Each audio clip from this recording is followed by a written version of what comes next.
साथों SSC GD की अभी तक जितने भी पेपर हो चुके हैं, जितनी भी शिफ्ट कंप्लीट हो चुकी है, उन सभी शिफ्ट का एनालिसिस किया गया है और उन सभी शिफ्ट पर आधारित एक ऐसा पूरा एक्सपेक्टेड मॉडल पेपर आपके लिए तैयार किया गया है। जिस मॉडल पेपर को अगर आप पूरा रट लेते हैं, इसको तैयार कर लेते हैं, तो मेरा मानना है कि ये एकमात्र क्लास आपकी परीक्षा पर साथियों भारी पड़ेगी।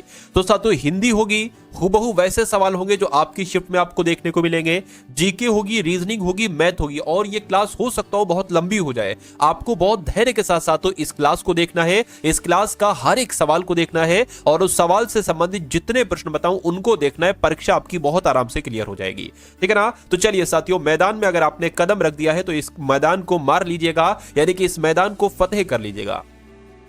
पहला सवाल आपकी स्क्रीन पर कह रही है कि जो ज्ञात ना हो उसके लिए एक शब्द साथियों क्या होता है, ये आपको कुल मिला के यहां पर बताना है। देखिए, जो ज्ञात नहीं होता है ना, उसके लिए एक शब्द क्या हो जाएगा साथियों, अज्ञात हो जाएगा। ये आपको मालूम होना चाहिए। अच्छा, यहां पर लिखा हुआ है अप्रत्याशित। अगर आपसे एग्जामिनर पूछ ले जिसकी आशा ना की गई हो, क्या एग्जामिनर आपसे पूछ ले कि जिसकी आशा ना की गई हो, उसके लिए एक शब्द क्या होगा, जिसकी आशा ना की गई हो, उसके लिए एक शब्द साथियों क्या होगा, उसको साथियों अप्रत्याशित कहा जाएगा। जितने भी इंपॉर्टेंट फैक्ट मैं आपको बताऊं वो आपके एग्जाम के लिए बहुत इंपॉर्टेंट है, क्योंकि वहां से डायरेक्ट आपको एग्जाम में सवाल देखने को मिलेंगे। अकिंचन का मतलब क्या होता है साथियों, जिसके पास कुछ ना हो। क्या अगर आपसे एग्जामिनर पूछे, आपसे अगर पूछे जिसके पास कुछ ना हो, जिसके पास कुछ ना हो, उसके लिए एक शब्द क्या होगा, तो उसको अकिंचन कहा जाएगा। असहिष्णु की अगर बात करते हैं साथियों, जो सहनशील ना हो। क्या साथियों, अगर आपसे पूछा जाए कि जो सहनशील ना हो उसके लिए एक शब्द क्या होगा, तो उसको साथियों असहिष्णु कहा जाएगा। इतनी जानकारी आपको याद रखना है। उसके बाद अगर यहां पर हम लोग बात करें कि दिए गए विकल्पों में से अशुद्ध वाक्य का चयन कीजिए, तो कौन सा वाक्य शुद्ध है, कौन सा वाक्य अशुद्ध है, मुझे बताइए। देखिए, राधिका हंसकर बोली, कोई दिक्कत नहीं है, बिल्कुल शुद्ध वाक्य है। अखिलेश रोते हुए सो गया, कोई दिक्कत नहीं, बिल्कुल शुद्ध वाक्य है। सूरज ने एक नए मोबाइल खरीदा, नए मोबाइल खरीदा थोड़ी ना होता है साथियों, यहां पर होना चाहिए एक नया मोबाइल खरीदा। क्या सूरज ने एक, इसकी जगह पर क्या आना चाहिए, नया मोबाइल खरीदा। और छुट्टी हुई और बच्चे घर चले गए, इसमें भी कोई दिक्कत नहीं है। तो मैं कहूंगा साथियों कि दिक्कत कहां पर है, त्रुटि कहां पर है, ऑप्शन नंबर सी वाले में है, और यही आपका बिल्कुल करेक्ट आंसर हो जाएगा भाई। बहुत बढ़िया, वेरी गुड क्लास। अगला सवाल आपकी स्क्रीन पर है। इस सवाल को साथियों आप लोग देखिए और मुझे बता दीजिए कि सही जवाब क्या होगा, कि अशुद्ध वर्तनी का आपको चयन करना है। कौन सी वर्तनी सही? देखिए, अनुगमन बिल्कुल सही लिखा हुआ है, त्रिशूल बिल्कुल सही लिखा हुआ है, ये क्या लिखा हुआ है, संभव बिल्कुल सही लिखा हुआ है, लेकिन ये तो कृत्रिम लिखा हुआ है। लेकिन कृत्रिम कैसे लिखा जाता है साथियों, मैं आपको बता देता हूं। कृत्रिम की अगर शुद्ध वर्तनी की अगर बात करें तो कुछ इस प्रकार से कृत्रिम लिखा जाता है, ठीक है ना। तो कुल मिला के अगर बात करते हैं, अच्छा यहां पर अनुगमन का मतलब पता क्या होता है, एग्जामिनर आपसे पूछ सकता है साथियों, पीछे चलने वाले को क्या कहा जाता है। तो पीछे चलने वाले को क्या कहा जाता है साथियों, अनुगमन कहा जाता है, आपको मालूम होना चाहिए। और त्रिशूल का मतलब क्या होता है साथियों, लोहे के अस्त्र को कहा जाता है। लोहे के अस्त्र को क्या कहा जाता है साथियों, लोहे के अस्त्र को त्रिशूल कहा जाता है, ये आप लोगों को मालूम होना चाहिए। तो कुल मिला के अगर आपका जवाब ऑप्शन नंबर सी के साथ था, तो मैं कहूंगा आंसर आपका बिल्कुल करेक्ट हो जाता है भाई। बहुत बढ़िया, वेरी गुड क्लास। अगला सवाल आपकी स्क्रीन पर है, यानी कि दिए के वाक्य में रेखांकित खंड को प्रतिस्थापित करिए, ठीक है। तो इंसान जब भी कुछ चाहे और वहां मिल जाए तो सब अच्छा हो जाता है। तो साथियों यहां से आप लोग याद रखेंगे, अंडरलाइन यहां से है। देखिए, इंसान जब भी कुछ भी मतलब रेखांकित खंड को प्रतिस्थापित करने के लिए विकल्प बताइए कि कुछ चाहे और वहां मिल जाए, उसके लिए एक शब्द क्या होगा, आशुतोष उसको कहा जाएगा। तो आशुतोष तो नहीं कहा जाता है, क्योंकि आशुतोष का मतलब होता है शीघ्र प्रसन्न होने वाला। क्या साथियों, आप लोग याद रखेंगे, शीघ्र प्रसन्न होने वाले के लिए एक शब्द क्या हो जाएगा, शीघ्र प्रसन्न होने वाले के लिए एक शब्द हो जाएगा साथियों आशुतोष। लेकिन अपेक्षित शब्द की अगर बात करते हैं, जो कुछ चाहे और वहां मिल जाए, उसके लिए एक शब्द अपेक्षित होता है, ये आपको यहां पर मालूम होना चाहिए। अच्छा, अपरिमेय का मतलब क्या होता है, जो मापा ना जा सके। क्या साथियों, जो मापा ना जा सके। क्या साथियों, जो मापा ना जा सके, उसके लिए एक शब्द क्या होगा, अपरिमेय कहा जाएगा। और ये लिखा हुआ है आप्त काम। आप्त काम का मतलब होता है जिसकी कामना पूर्ण हो गई हो। क्या साथियों, जिसकी कामना पूर्ण हो गई हो के लिए एक शब्द क्या होगा, पूर्ण हो गई हो के लिए एक शब्द क्या होगा साथियों, तो आप्त काम आपको बताना। मैं आपको 360 डिग्री में पढ़ा रहा हूं, यानी कि पेपर यहां से बाहर आपका किसी हाल में साथियों नहीं जा सका। अगर आप मन से इस क्लास को देख लेंगे, मन से इस क्लास के हिंदी के सवालों को देख लेंगे, जीके के सवालों को, रीजनिंग मैथ के सवालों को देख लेंगे, तो मैं कहूंगा एग्जामिनर भी परेशान हो जाएगा कि इस बच्चे को किसने पढ़ा दिया है, कि इसका पूरा पेपर बहुत अच्छे तरीके से क्लियर हुआ है, ठीक है ना। तो आप थोड़ा सा धैर्य करके अगर देखेंगे तो मैं कहूंगा आपको जीत का सामना करना पड़ेगा, हार का सामना आप नहीं करोगे। तो आपको बताने कि हमारे देश में क्रिकेट को छोड़कर बाकी सभी खेलों के साथ उत्तम व्यवहार होता है, सौतेला व्यवहार होता है, न्यून व्यवहार होता है या समान व्यवहार होता है। तो मैं कहूंगा हमारे देश में क्रिकेट को छोड़कर बाकी सभी खेलों के साथ उत्तम तो नहीं होना चाहिए, सौतेला हो जाएगा। जैसे कि क्रिकेट अपना खेलो, बाकी सारा कोई खेलता ही नहीं है, ठीक है ना, तो बाकी सारे खेल कोई खेलता ही नहीं है, तो सौतेला यहां पर सबसे उपयुक्त शब्द आपका आ जाएगा। उसके बाद देखिए कह रहे कि यहां पर आपसे पूछा जा रहा है अभिप्सा के लिए वाक्यांश आपको यहां पर बताना है, मुझे बताइए। देखिए भली प्रकार से सीखा हुआ, तो भली प्रकार से सीखा हुआ इसके लिए एक शब्द क्या होगा, तो इसको साथियों अभ्यस्त कहा जाएगा। क्या कहा जाएगा, इसको अभ्यस्त कहा जाएगा। किसी वस्तु का भीतरी भाग, किसी वस्तु के भीतरी भाग के लिए एक शब्द क्या होगा पता, अभ्यंतर होगा। क्या होगा साथियों, अभ्यंतर हो जाएगा। उसके अलावा अगर बात करें किसी वस्तु को प्राप्त करने की तीव्र इच्छा को क्या कहा जाता है साथियों, अभिप्सा कहा जाता है। तो मैं कहूंगा कि इस सवाल का जवाब अगर आपका है ऑप्शन नंबर सी के साथ, तो बिल्कुल करेक्ट हो जाएगा। यहां पर लिखा हुआ है आंगन के फर्श पर रंगों से चित्र बनाना, इसको साथियों क्या कहा जाता है, इसको अल्पना कहा जाता है। तो जितनी जानकारी मैंने आपको दी है, ये जानकारी अगर आप लोग याद रखते हैं तो मेरा मानना है कि आप जाबाज कहलाओगे, और जाबाज हमेशा जीतता है, हारता नहीं है।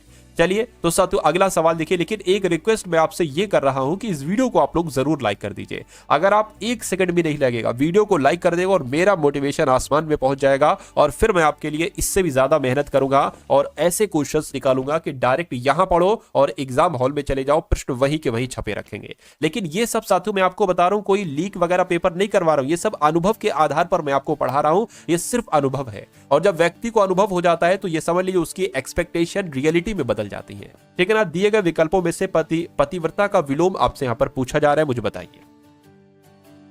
देखिए यहां पर अगर एग्जामिनर पूछ ले, क्योंकि एग्जामिनर कुछ भी पूछ सकता है, शाश्वत का विलोम अगर आपसे पूछ लिया जाए तो आपको क्षणिक बताना है, शाश्वत का विलोम क्षणिक हो जाएगा। श्रम का अगर आपसे विलोम पूछे तो साथियों विश्राम आपको बताना है, श्रम का विलोम विश्राम हो जाएगा, ये विश्राम है। और उसके अलावा अगर षड्यंत्र की अगर बात करें ना, ये बहुत इंपॉर्टेंट है साथियों, पुंसत्व आपको बताना है। क्या, पुंसत्व, यानी कि षड्यंत्र का विलोम पुंसत्व हो जाएगा। और पतिव्रता की अगर बात करें तो पतिव्रता का विलोम क्या हो जाएगा, कुल्टा हो जाएगा। इतनी जानकारी आपको साथियों मालूम होना चाहिए। अच्छा, ये पतिव्रता का मतलब पता क्या होता है साथियों, जैसे कि मान लीजिए, जैसे कि कुल्टा की अगर बात करें, अनेक पुरुषों से संबंध रखने वाली स्त्री को कहा जाता है साथियों कुल्टा, ठीक है ना। और जो एक से एक जिसका पति हो, पति धर्म जिसका एक तरीके से बिल्कुल महान हो, उसके लिए वही सब कुछ हो, तो उसको क्या कहा जाएगा, पतिव्रता कहा जाएगा, ठीक है ना। खैर अगले नंबर का सवाल आपकी स्क्रीन पर है, कह रहे कि रेखांकित खंड यानी कि कर्म से ही व्यक्ति का संसार से संबंध स्थापित होता है। तो ये जो कर्म है ना, इसकी जगह पर क्या आएगा, मुझे बताइए।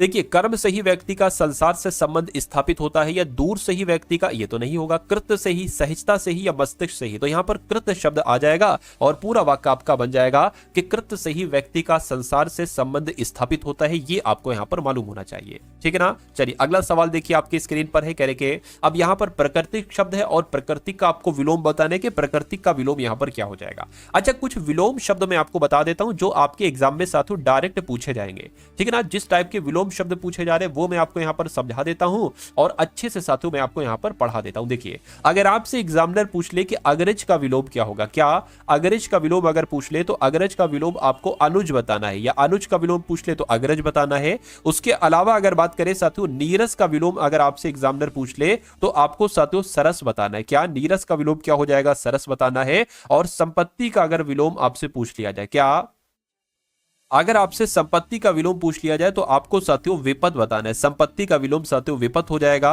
और अगर आपसे साथियों संयोग का विलोम पूछ लिया जाए, संयोग का विलोम क्या हो जाएगा, वियोग हो जाएगा। तो संयोग का विलोम क्या हो गया साथियों, विलोक हो गया। और इहलोक की अगर बात करें, इहलोक का विलोम अगर आपसे पूछा जाए कि इहलोक का विलोम क्या होगा, तो इहलोक का विलोम साथियों परलोक होता है। क्या होता है साथियों, परलोक होता है। ये जानकारी आपको यहां पर मालूम होना चाहिए, ठीक है ना। अब अगर बात करते हैं साथियों इस सवाल की, कह रहे कि प्राकृतिक का विलोम क्या होगा, तो प्राकृतिक का विलोप क्या होता है साथियों, कृत्रिम होता है। प्राकृतिक का विलोप कृत्रिम हो जाएगा। और अगर प्राचीन का विलोप पूछे तो प्राचीन का विलोप साथियों आधुनिक होता है। क्या होता है साथियों, प्राचीन का विलोप, प्राचीन का विलोप आधुनिक होता है। उसके अलावा अगर औद्योगिक, क्या साथियों औद्योगिक का विलोम अगर आपसे पूछा जाए तो आपको अनौद्योगिक बता देना है। क्या, अनौद्योगिक आपको साथियों यहां पर बता देना है। तो जितनी जानकारी मैंने आपको दी है ये आपको याद रखना है। निम्नलिखित में से किस वाक्य में अनिश्चयवाचक सर्वनाम का प्रयोग हुआ है? देखिए, अनिश्चयवाचक सर्वनाम का प्रयोग हुआ है। अनिश्चयवाचक सर्वनाम क्या होते हैं ये सबसे पहले मैं आपको बता देता हूं। जैसे कि अगर कुछ शब्द आ जाए ना वाक्य में तो वो आपका अनिश्चयवाचक सर्वनाम होता है। अगर कोई शब्द आ जाए तो ये अनिश्चयवाचक सर्वनाम होता है। अगर किसी शब्द का इस्तेमाल आ जाए साथियों तो ये अनिश्चयवाचक सर्वनाम होता है। अब यहां पर यह है, ये तो एक निश्चयवाचक कहीं ना कहीं हो जाएगा सर्वनाम, तो ये आंसर नहीं हो सकता। मैं की बात करें ये भी नहीं हो सकता। तुमने कुछ कहा था, क्या तुमने कुछ कहा था, तो यहां पर कुछ शब्द आ गया है तो मैं कहूंगा साथियों ये आपका कैसा हो जाएगा, इसमें एक अनिश्चयवाचक सर्वनाम है। और ये क्या हो जाएगा, ये प्रश्नवाचक सर्वनाम हो जाएगा। कौन जाने कल क्या होगा, यानी कि अगर सवाल में प्रश्न पूछा जाए वाक्य में तो वो आपका प्रश्नवाचक सर्वनाम भी हो जाएगा। खैर, अगले नंबर का साथियों सवाल आपकी स्क्रीन पर है। इस सवाल को देखिए और बताइए सही जवाब क्या होगा। कहा जा रहा है कि फिजूल खर्ची करना बुरी आदत है। तो यहां पर अगर बात करें साथियों, जो फिजूल खर्ची करना, इसके लिए एक शब्द आपसे कुल मिला के पूछा जा रहा है, क्या होगा?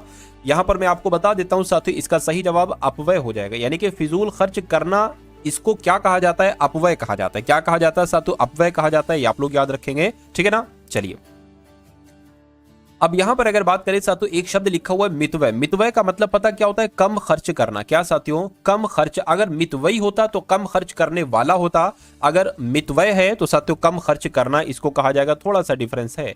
अपव्ययी होता तो फिजूल खर्च करने वाला होता, लेकिन अपव्यय है तो फिजूल खर्च करना है, ठीक है? तो ये सारी चीजें यहां पर आप लोग ध्यान रखेंगे। उसके बाद देखिए अगले नंबर का सवाल आपकी स्क्रीन पर है। पूछा जा रहा है कि कोयल कर्कश स्वर में गाती है, वाक्य में रेखांकित शब्द का विलोम बताइए। यानी कि कर्कश शब्द का विलोम बताना है साथियों, बता दीजिए। तो कर्कश शब्द का विलोम क्या होता है साथियों? मधुर होता है। मधुर आपका यहां पर बिल्कुल करेक्ट आंसर हो जाएगा, ठीक है ना? चलिए, अब यहां पर कुछ विलोम शब्द मैं आपको बता दूं जो एग्जामिनर बार बार पूछता है। जैसे कि अगर आपसे सकारात्मक का विलोम पूछ लिया जाए तो सकारात्मक का विलोम साथियों क्या होता है? नकारात्मक होता है। सकारात्मक का विलोम क्या होता है? नकारात्मक होता है। उसके अलावा अगर आपसे पूछा जाए अम्बी का विलोम क्या हो जाएगा? क्या अम्बी नहीं बल्कि अवनी होता है साथियों। अवनी का, अवनी मतलब साथियों अवनी का विलोम क्या हो जाएगा साथियों? अंबर हो जाएगा। ये भी आपको याद रखना है। उसके अलावा अगर आपसे सम्मुख का विलोम पूछ लिया जाए, क्या साथियों? अगर आपसे सम्मुख का विलोम पूछ लिया जाए तो आपको विमुख बताना है।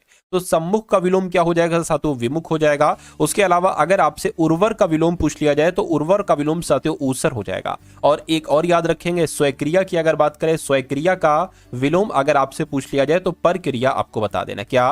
परक्रिया आपको बताना। जैसे स्वयकीय का विलोम परकीय होता है, ऐसे स्वयक्रिया का विलोम परक्रिया होता है। तो इतनी जानकारी आपको यहां पर साथियों याद रखना है। अब उसके बाद देखिए अगले नंबर का सवाल है, आपसे पूछा जा रहा है कि अगर आपकी यह बात सत्य निकली, ठीक है, या सख्तू निकली, या सत्य निकली, या सच निकली, तो मैं संन्यास ले लूंगा। खाली जगह में तो सत्य शब्द आना चाहिए या सच आना चाहिए। तो मैं कहूंगा साथियों सच यहां पर आना चाहिए। पूरा वाक्य आपका ऐसे हो जाएगा, अगर आपकी यह बात सच निकली तो मैं संन्यास ले लूंगा। ये आपका राइट आंसर हो जाएगा ऑप्शन नंबर डी के साथ, ठीक है ना?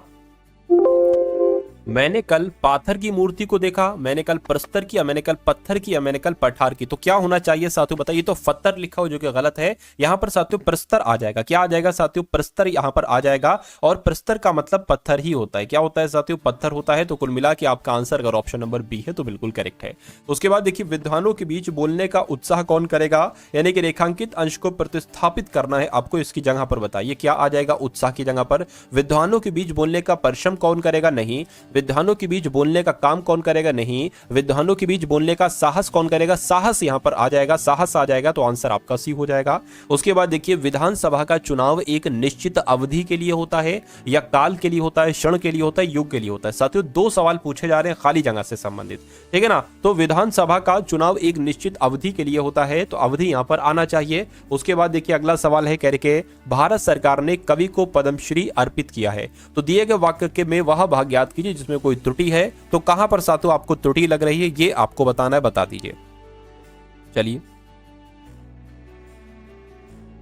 देखिए भारत सरकार ने कवि को पद्मश्री अर्पित किया। अर्पित नहीं होना चाहिए साथियों, क्या प्रदान किया ये होना चाहिए। अर्पित की जगह पर साथियों प्रदान शब्द आना चाहिए। तो दिक्कत कहां पर है? दिक्कत यहां पर है और यही आपका राइट आंसर हो जाएगा। मेरे भीतर क्रोध की ज्वाला, मेरे भीतर क्रोध की ज्वाला कड़क रही है। तो कड़क रही है इसके नीचे साथियों आएगा, ज्वाला के नीचे नहीं आना चाहिए। तो कड़क रही है ये होना चाहिए, या फड़क रही है, या तड़क रही है, या भड़क रही है। तो मैं कहूंगा मेरे भीतर क्रोध की ज्वाला भड़क रही है, ये होना चाहिए। अगला सवाल आपकी स्क्रीन पर, घृणा करना पाप है, रेखांकित शब्द का विलोम आपसे पूछा जा रहा है। तो घृणा का विलोम क्या हो जाएगा? घृणा का विलोम तो साथियों प्रेम हो जाएगा और यही आपका बिल्कुल करेक्ट आंसर हो जाता है। अगला सवाल आपकी स्क्रीन पर, कहने के बिना रोए तो मां भी दूध नहीं पिलाती। इसका मतलब आपसे पूछा जा रहा है जो वस्तु काम आ जाए वही अच्छी नहीं, आवश्यकता या अभिष्ट अचानक ये भी नहीं, खराब समय मुश्किल से कटता नहीं, बिना यत्न किए कुछ भी नहीं मिलता, ये आपका राइट आंसर हो जाएगा। और जिनका आंसर डी है तो बिल्कुल करेक्ट है, ठीक है ना। तो अब अगर बात करते हैं साथियों यहां पर आपके कौन से क्वेश्चन शुरू हो चुके हैं, सामान्य ज्ञान के साथियों यहां पर आपके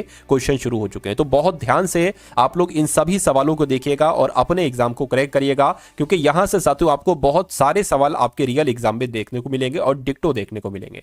तो कहने के भारतीय संविधान के निम्नलिखित अनुच्छेद में से धन विधेयक का उल्लेख कौन से अनुच्छेद में किया गया है, तो अनुच्छेद 110 में धन विधेयक का संबंध है, यानी कि धन विधेयक के बारे में कहा गया है। अगला सवाल देखिए, कहा जा रहा है कि वर्ष 1991 में शुरू की गई नई आर्थिक नीति की मुख्य विशेषता क्या है।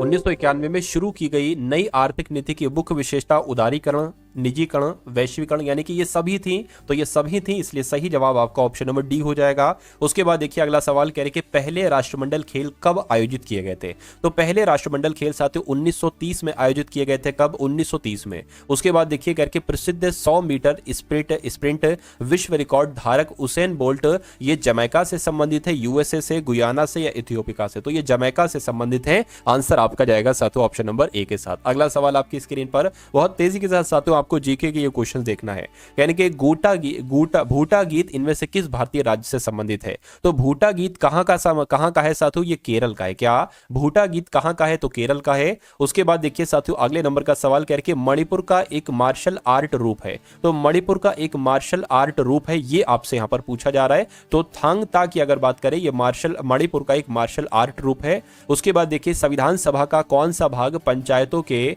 बारे में बात करता है, तो साथियों पंचायतों के बारे में बात जो करता है वो भाग 9 करता है। कौन सा भाग करता है साथियों, पंचायतों के बारे में बात करता है भाग 9, ये आपको यहां पर मालूम होना चाहिए। उसके बाद देखिए अगला सवाल कहा जा रहा है यहां पर कि औद्योगिक नीति प्रस्ताव 1956 के संबंध में निम्नलिखित में से कौन सा कथन सही है, तो यह प्रस्ताव दूसरी पंचवर्षीय योजना के आधार पर बना, बिल्कुल सही, ठीक है ना। उसके अलावा इस नीति का उपयोग पिछड़े क्षेत्रों में उद्योग को बढ़ावा देने के लिए किया गया, ये भी सही, यानी कि ये तो दोनों ही कथन सही हैं, दोनों कथन सही है, तो आंसर आपका ऑप्शन नंबर 2 हो जाएगा। उसके बाद देखिए अगला सवाल, हार्पर कॉलिंस द्वारा प्रकाशित जीवनी रतन टाटा ए लाइफ, इसके लेखक कौन है, तो इसके लेखक कौन है साथियों, थॉमस मैथ्यू है। क्या इस पुस्तक के लेखक कौन है, आपको याद रखना है, थॉमस मैथ्यू इस पुस्तक के लेखक हैं। अब उसके बाद देखिए कह रहे कि गुलाम वंश के किस शासक ने अपनी राजधानी लाहौर से दिल्ली स्थानांतरित कर दी थी, तो लाहौर से दिल्ली स्थानांतरित जो की थी वो इल्तुतमिश ने की थी। किसने की थी साथियों, किस शासक ने अपनी राजधानी लाहौर से दिल्ली स्थानांतरित की थी, तो इल्तुतमिश आपको यहां पर बता देना है। अगला सवाल कह रहे कि डॉक्टर सी नारायण रेड्डी राष्ट्रीय साहित्य पुरस्कार के लिए किसे चुना गया है, तो किसे चुना गया है, शिव शंकरी को चुना गया है, ये भी आप लोग याद रखेंगे, आपके एग्जाम में पूछा जा सकता है। 2011 की जनगणना के अनुसार भारत में कितने जिले हैं, तो 2011 की जनगणना की अगर बात करें तो भारत में कितने जिले थे, 640 जिले थे, ये आप लोगों को यहां पर साथियों मालूम होना चाहिए। अगला सवाल आपकी स्क्रीन पर कह के कौन सा देश 2030 एशियाई खेलों की मेजबानी करेगा, तो कौन सा देश करेगा साथियों, कतर करेगा, ये भी आपसे करंट अफेयर का सवाल पूछा जा सकता है। उसके बाद देखिए साथियों नेक्स्ट नंबर का सवाल कह रहे कि निम्नलिखित में से कौन सी नदी हमारे पड़ोसी देश नेपाल से निकलती है, तो नेपाल से कौन सी नदी निकलती है, मैं कहूंगा राप्ती नदी निकलती है, ये भी आपका राइट आंसर हो जाएगा। डी अगर आपका जवाब था तो बिल्कुल करेक्ट था। अगला सवाल देखिए साथियों, अभी आप लोग के यहां पर जीएस के क्वेश्चन चल रहे हैं और करंट अफेयर के क्वेश्चन चल रहे हैं। उसके बाद इसके बाद आप लोग साथियों तकरीबन 20 सवाल देखेंगे रीजनिंग के और 20 सवाल देखेंगे मैथ के, और पूरी रीजनिंग को और पूरी मैथ को साथियों निपटा दिया जाएगा आज की इस वीडियो के माध्यम से, क्योंकि वीडियो के शुरू में ही मैंने आपसे कहा था कि आज की वीडियो आपके लिए बहुत खास होने वाली है। एक क्लास ये पूरी आपके एग्जाम पर, आपकी शिफ्ट पर, कभी भी आपकी शिफ्ट है, आपकी शिफ्ट पर साथियों भारी पड़ेगी आज की ये क्लास, ठीक है ना। तो बहुत धैर्य के साथ, बहुत इत्मीनान के साथ आपको ये वीडियो देखते जाना है। कह रहे कि फैराडे का विद्युत अपघटन का नियम किससे संबंधित है, तो ये डिक्टो क्वेश्चन आ जाए तो विद्युत अपघटन का तुल्यांकी भार से संबंधित है, ये आपको लगा देना है। उसके बाद देखिए यानी कि 61वें राष्ट्रीय शतरंज चैंपियनशिप का विजेता कौन था, तो साथियों विजेता कौन थे, कार्तिक वेंकटरमन थे, ये आप लोग याद रखेंगे, करंट अफेयर का इंपॉर्टेंट ये क्वेश्चन है। उसके बाद देखिए 2024 के मंत्रिमंडल में वर्तमान शिक्षा मंत्री कौन थे, तो कौन है साथियों वर्तमान समय में शिक्षा मंत्री? धर्मेंद्र प्रधान जी, ये वर्तमान समय में शिक्षा मंत्री हैं। उसके बाद देखिए पूर्ण स्वराज का प्रस्ताव किस कांग्रेस अधिवेशन में पारित किया गया था? तो ये तो लाहौर का जो लाहौर अधिवेशन था ना, जो 1929 में हुआ था, यहां पर पूर्ण स्वराज के प्रस्ताव को पारित किया गया था, ये आपको याद रखना है। उसके बाद देखिए कहने के इगास महोत्सव किस राज्य से संबंधित है, यानी कि इगास महोत्सव कहां पर किया जाता है? तो उत्तराखंड में इगास महोत्सव किया जाता है। उसके बाद देखिए अब यहां पर अगर बात करते हैं साथियों हम लोग, आपके कौन से क्वेश्चन शुरू हो चुके हैं? आपके रीजनिंग के सभी टॉप लेवल के क्वेश्चंस यहां पर शुरू हो चुके हैं।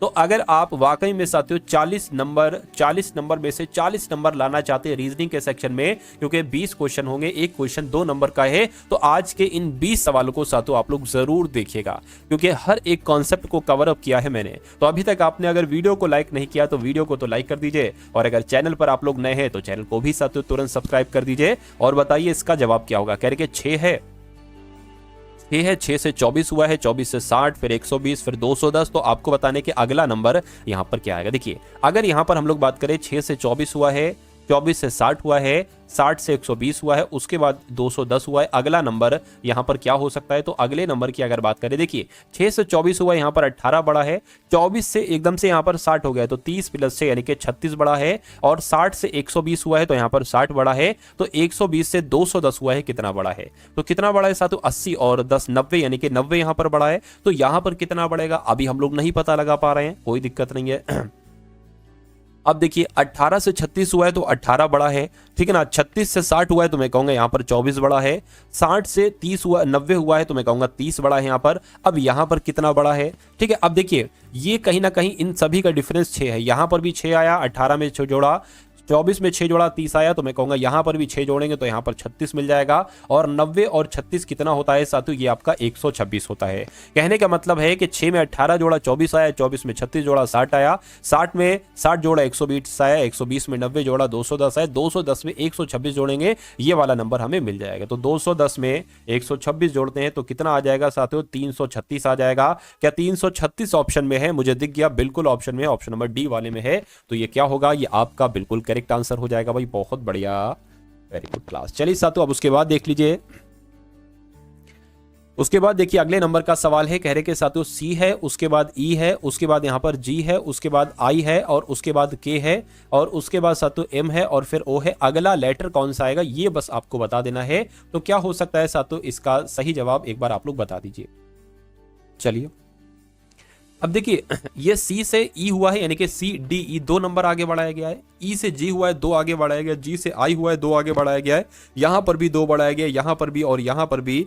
तो यहां पर जब ओ बढ़ाएंगे, देखिए ओ होता है 15 पर, 2 बढ़ाएंगे तो 17 आ जाएगा, और 17 पर होता है क्यू। तो मैं कहूंगा क्यू कहां पर है? क्यू तो ऑप्शन नंबर ए में है। तो ये आपका बिल्कुल करेक्ट आंसर है। तो आपको ऐसे सवालों को साथियों अटेम्प्ट करना है, सवाल ऐसे ही आएंगे, ठीक है ना। आपके एग्जाम में सवाल साथियों ऐसे ही आएंगे, बस आपको थोड़ा सा मैनेज करना होगा।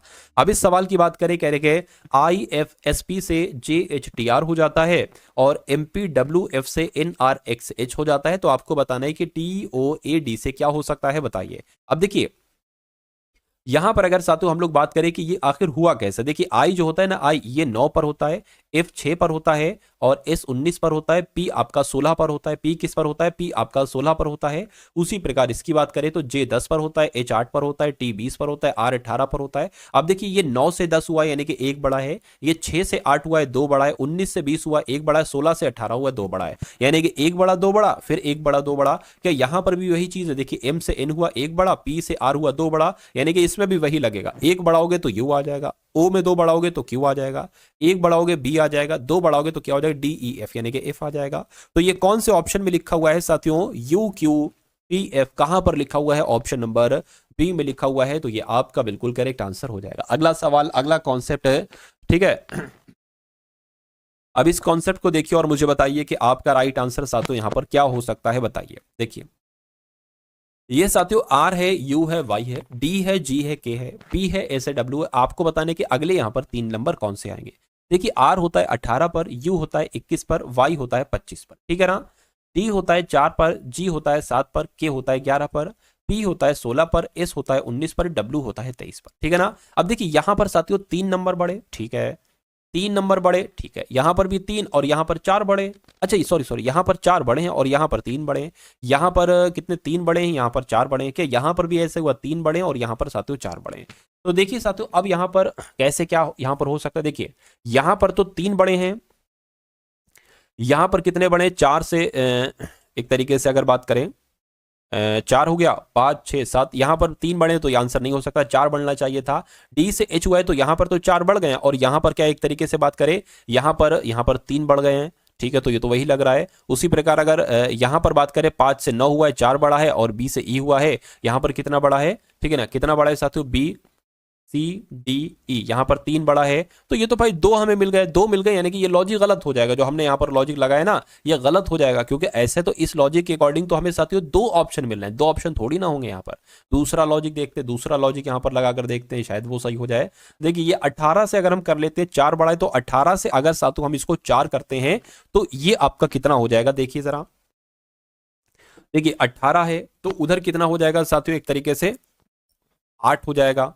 8 नहीं बल्कि देखिए 19 20 21 22 23 24 25 26, मतलब ये कितना हो गया, 8 हो गया, हाँ 8 हो गया, ठीक है ना। और उसके बाद साथियों ये 4 हो गया जो डी तक आया, तो कुल मिला के इसमें हमने 12 बढ़ाया। अब अगर बात करें इसमें कितना बढ़ रहा है भाई साहब, इसमें भी 12 ही बढ़ रहा है। तो इसमें अगर हम 12 बढ़ाएंगे तो कितना हो जाएगा, यानी कि 16 पर होता है पी, इसमें 12 नंबर आगे ले जाइए, कितना ये हो जाएगा, बस इतनी सी बात आपको कुल मिला के बताना है। अब देखिए अगर हम पी 10 बढ़ाएंगे तो 26 हो जाएगा, 2 बढ़ाएंगे बी, यानी कि यहां पर बी आ जाना चाहिए। तो बी एक तो यहां पर है, एक यहां पर है। अब एक काम करो, अब इस देखिए ये ई है, ये ई है, तो इस वाले को चेक करो, 25 से 11 हुआ है, अब कितना बड़ा है साथियों, यहां पर 12 बड़ा है। 11 से 23 हुआ है, 12 बड़ा है, तो 23 में भी आपको 12 ही बढ़ाना होगा। देखिए 23 24 25 26, ये 3 बढ़ गए, अब 9 बढ़ा दो तो मैं कहूंगा यहां पर आई आ जाएगा, तो मैं कहूंगा बी ई आई वाला राइट आंसर होगा, बी ई एच वाला आंसर आपका नहीं होगा। तो ऐसे कॉन्सेप्ट भी साथियों पूछे जा सकते हैं, थोड़े से कठिन कर दिए जाएंगे, लेकिन आपको बिल्कुल डरना नहीं है साथियों, आपको घबराना नहीं है,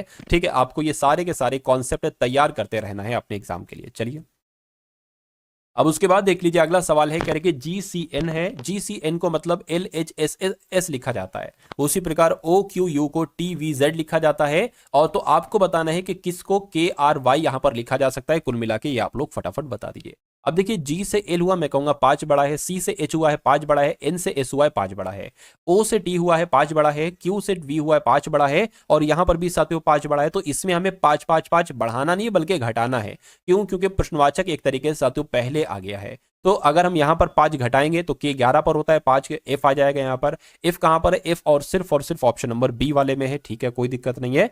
अब अगर बात करें इसमें R 18 पर होता है, 5 घटाएंगे तो 13 आ जाएगा, 13 M होता है। Y में अगर 5 घटाएंगे तो साथियों T आ जाएगा। तो FMT कौन से ऑप्शन में है, ऑप्शन नंबर बी वाले में है, और ये आपका बिल्कुल करेक्ट आंसर हो जाएगा भाई, बहुत बढ़िया, वेरी गुड क्लास। चलिए अब उसके बाद देखिए, कह रहे कि प्लस का अर्थ माइनस है, ठीक है, प्लस जहां पर लिखा होगा वहां पर माइनस लिख देना। गुणा का अर्थ क्या है, गुणा जहां पर लिखा होगा साथियों प्लस लिख देना, ठीक है ना। माइनस का अर्थ क्या है, माइनस का अर्थ साथियों भाग है, और भाग का अर्थ क्या है, भाग जहां पर लिखा होगा वहां पर गुणा लिख देना। अब इसको आप कैलकुलेट कर लीजिए, 72 है, 19 है, 13 है, 16 है, और फिर माइनस है, और प्रश्नवाचक चिन्ह है, प्रश्नवाचक चिन्ह है, और फिर सॉरी मैंने यहां पर साइन लिख दिया, एक सेकेंड, हाँ, प्रश्नवाचक चिन्ह है, और उसके बाद साथियों 15 है, और फिर 7 है, और बराबर कितना है, 266 है। तो ये आपको कुल मिला के यहां पर करना है। अब देखिए ये सवाल कैसे होगा, ये गुणा है, सबसे पहले तो गुणा है ना, यहां पर क्या आ जाएगा साथियों, गुणा की जगह पर प्लस आ जाएगा, प्लस हो गया।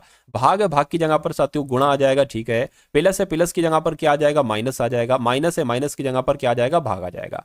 और ये भाग है, भाग की जगह पर गुणा आ जाएगा, और गुणा है, गुणा की जगह पर साथियों प्लस आ जाएगा। तो इसको कैलकुलेट आप लोग कर लीजिए, बस हो गया आपका काम। अब देखिए सबसे पहले अगर हम बात करें, ये सबसे पहले अगर हम बात करें, ये हमें भाग कराना होगा साथियों सबसे पहले, लेकिन नहीं करा सकते, कोई दिक्कत नहीं है,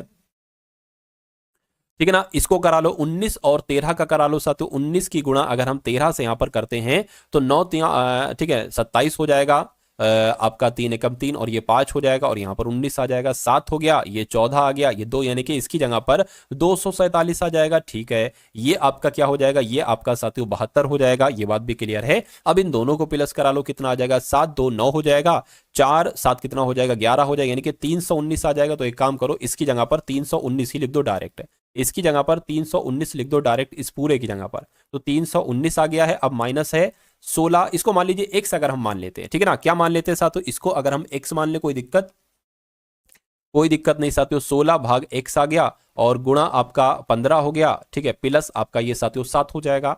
अब देखिए ये भी प्लस का है, ये भी प्लस का है, तो ये दोनों जुड़ जाएंगे, जोड़ लीजिए इनको साथियों, इनको जोड़ लीजिए प्लस का 7 और फिर ये, ठीक है ना, कितना जुड़ जाएगा, ये आपका हो जाएगा साथियों 326, ये आपका 326 आ गया, बराबर के उधर है 266 ना, इधर आ जाएगा साथियों ये आपका 266 माइनस का बराबर। अब ये पूरा साथियों उधर चला जाएगा, यानी कि 16 गुणा 15 बटे x ये उधर चला जाएगा। अब इसको घटाकर देखिए कितना आता है, 6 में से 6 जाएगा, 0 बचेगा, 32 में से 26 जाएगा, तो साथियों ये कितना हो जाएगा, 4 और 2 6, यानी कि 60 यहां पर आ जाएगा। अब बराबर इधर क्या बचा है साथियों, इधर आपका एक तरीके से बच गया है, यहां तक समझ में आ गया। तो ये क्या है साथियों, ये आपका 16 गुणा 15 है और ये क्या है साथियों, नीचे x है। अब देखिए बराबर में 60 इधर है, बराबर में, एक काम करो मैं आपको अच्छे से समझा देता हूं, बराबर है ना, बराबर लिखा है तो क्रॉस मल्टीप्लाई हो जाएगी, यानी कि ये x इधर आ जाएगा और ये 60 इधर आ जाएगा, तो ये हो जाएगा x बराबर 16 गुणा 15 बटे 60 इधर आ गया, 15 का 15, 15 चौक 60 हो जाएगा, 4 एकम 4, 4 चौक 16 हो जाएगा, यानी कि x बराबर क्या आ गया साथियों, 4 आ गया, x बराबर क्या आ गया साथियों, यहां पर 4 आ गया। तो यही तो पूछा जा रहा था कि यहां पर क्या आएगा, तो साथियों यहां पर 4 आपका आ जाएगा, तो 4 कौन से ऑप्शन में है, ऑप्शन नंबर सी वाले में है, तो यही आपका क्या होगा, यही आपका साथियों बिल्कुल करेक्ट आंसर हो जाएगा। अब अगला सवाल देखिए आपकी स्क्रीन पर है, कह रहे हैं कि जैसे चीन का संबंध बीजिंग से है उसी प्रकार ब्राजील का संबंध किससे होगा। तो ये तो साथियों राजधानी है, चीन की राजधानी क्या है साथियों, चीन की राजधानी बीजिंग है, तो ब्राजील की राजधानी क्या है, ब्राजील की राजधानी साथियों ब्राजीलिया है। तो इस प्रकार जिनका भी आंसर ऑप्शन नंबर सी था तो बिल्कुल करेक्ट था। अगला सवाल आपकी स्क्रीन पर है, यहां पर अगर बात करें साथियों, यहां पर आपको बताना है कि वर्ड मतलब डिक्शनरी के, अंग्रेजी डिक्शनरी के अकॉर्डिंग इन शब्दों को रखना है, और ऐसा एक सवाल साथियों आपसे एग्जाम में पूछा जा रहा है, तो इसकी आप लोग फटाफट प्रैक्टिस कर लीजिए। देखिए MAN यहां पर है, MAN यहां पर है, यहां पर भी है, और यहां पर MAM है, तो MAM वाला पहले आएगा, N वाला थोड़ी ना पहले आएगा, ठीक है, तो ये 4 नंबर पहले आ जाएगा। उसके बाद साथियों अब क्या पहले आएगा, MAN, A यहां पर है तो A वाला तो सबसे पहले आएगा, I वाला थोड़ी ना, N वाला भी नहीं, D वाला भी नहीं, तो मैं कहूंगा फिर आपका एक आ जाएगा, यानी कि एक वाला हो गया, 4 वाला हो गया। उसके बाद MAND लिखा हुआ है, MAND फिर पहले आएगा, बिल्कुल साथियों ये भी हो गया। अब इसमें से कौन सा पहले आएगा, देखिए MAN यहां पर भी है, MAN यहां पर भी, यहां पर N है और यहां पर I है, I पहले आता है, N बाद में आता है, तो पहले 2 आएगा उसके बाद 3 आएगा। तो ये 415-23 कहां पर लिखा हुआ है, 415-23 ऑप्शन नंबर बी में लिखा हुआ है, तो यही आपका साथियों बिल्कुल करेक्ट आंसर हो जाएगा, ठीक है ना। अब उसके बाद देख लीजिए नेक्स्ट नंबर का सवाल है, सवाल बहुत शानदार बहुत शानदार है, इन सवालों को देखिए और मुझे बताइए राइट आंसर क्या होगा। देखिए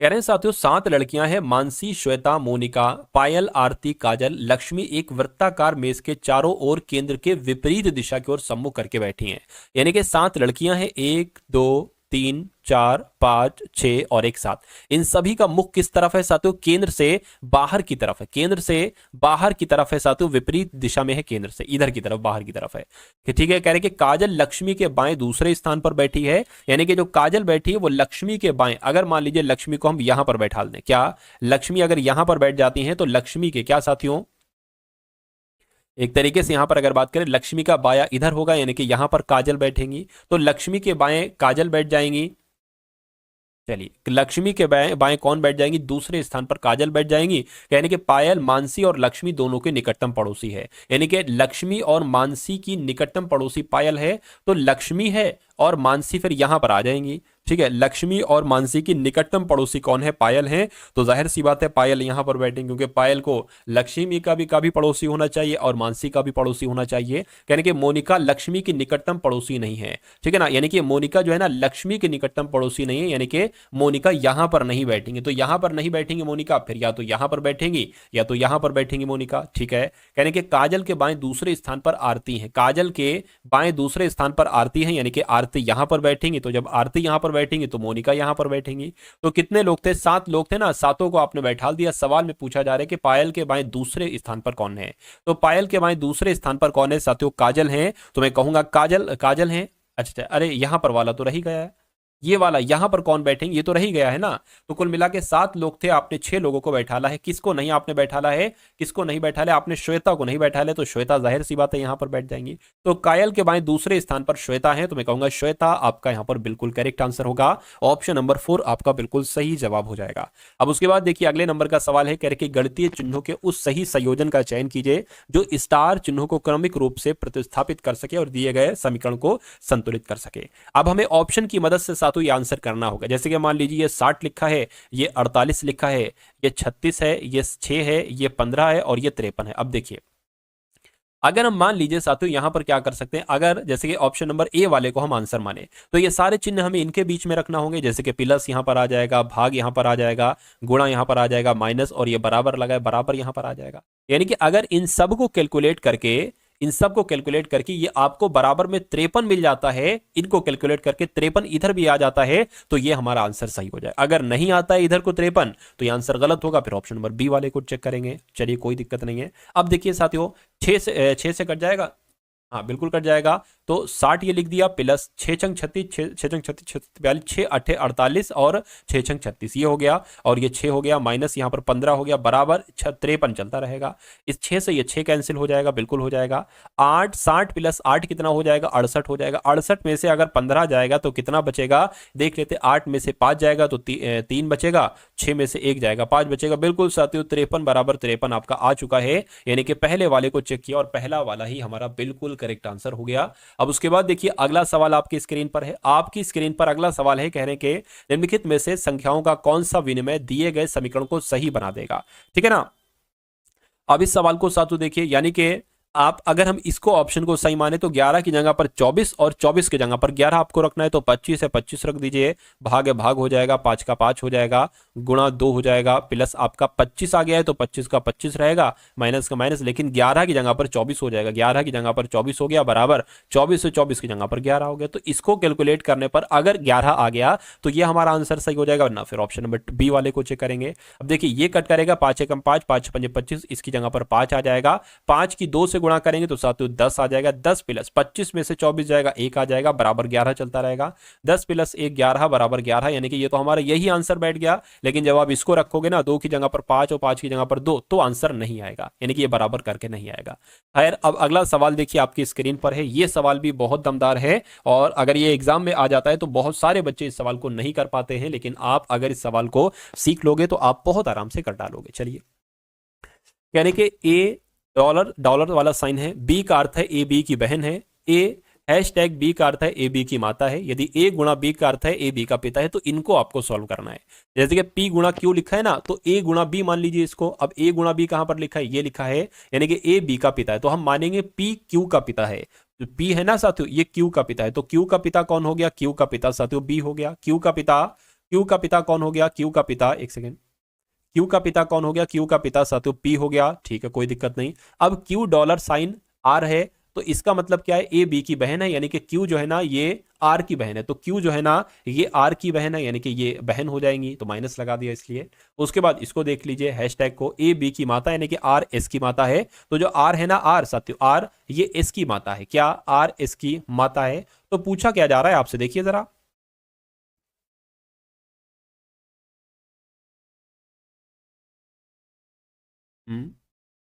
पूछा क्या, अच्छा इसमें से कौन सा सही है ये तो नहीं पूछा जा रहा है। एस का पिता पी है, देखिए एस किधर गया, एस का पिता पी है, एस का पिता तो पी नहीं हो सकता है। ठीक है, एस की माता ये है, ठीक है, और इनकी फिर माता या पिता ये है, तो ये तो नहीं हो सकता है। एस का पुत्र पी है, क्या एस किधर गया, एस का पुत्र पी है, ये भी हमें नहीं पता बताया गया है।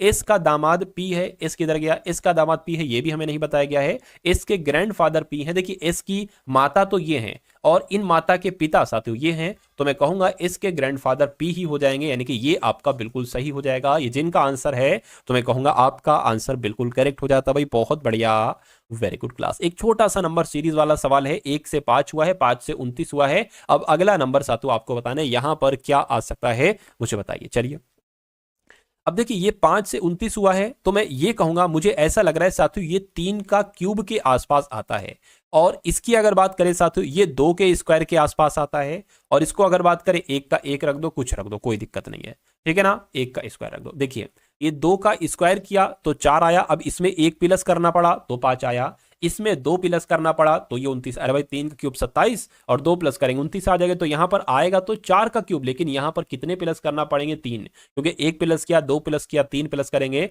तो 4 का क्यूब कितना होता है 64 होता है, प्लस 3 कर दोगे साथियों, प्लस 3 कर दोगे तो 67 67 हो जाए 67 हो जाएगी। लेकिन 67 तो भाई साहब ऑप्शन में भी नहीं है। अरे एक सेकंड यहां पर देखिए थोड़ा सा मैं चूक गया और वहीं पर दिक्कत हो गई। अब यहां पर देखिए जब ये पावर 2 है पावर 3 है तो जाहिर सी बात है पावर 4 हो जाएगी। तो इस पावर को 4 तो करो भाई साहब, पावर 4 करोगे तो कितना आपका ये हो जाएगा। तो साथियों 4 गुणा 4 गुणा 4 गुणा 4 यानी कि 4 चौक 16, 16 चौक 64, 64 चौक कितने होते हैं देखिए जरा, 4 चौक 16 हो गया, 6 चौक 24 और 1 25 यानी कि 256 आ जाएगा। 256 तो आ जाएगा, लेकिन यहाँ पर 1 2 3 यानी कि 3 तो प्लस करना पड़ेगा। तो जब इसमें आप 3 प्लस करोगे तो कितना आ जाएगा 259 आ जाएगा। क्या 259 कहीं पर है? मैं कहूंगा बिल्कुल 259 है, ऑप्शन नंबर बी वाले में है और यही आपका साथियों बिल्कुल करेक्ट आंसर हो जाता है। भाई बहुत बढ़िया, वेरी गुड क्लास। साथियों मैथ के भी क्वेश्चंस आज की इस वीडियो में हम लोग देखेंगे और बहुत अच्छे बहुत टॉप लेवल के क्वेश्चंस देखेंगे जैसे आपके एग्जाम में क्वेश्चंस पूछे जा रहे हैं। चलिए अब इस सवाल की बात कर लें।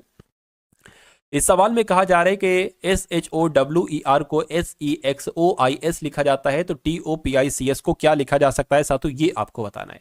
अब देखिए ये S से S हुआ है, ये H से E हुआ यानी कि 3 घटा है, ये O से X हुआ है बड़ा है, W से UI घटा है, E से 9 हुआ है बड़ा है, R से S हुआ है साथियों ये भी बड़ा है। तो ये तो लॉजिक नहीं लग रहा है, ठीक है ना। एक काम करिए इसको ऐसे लिख कर देखिए SHOWER।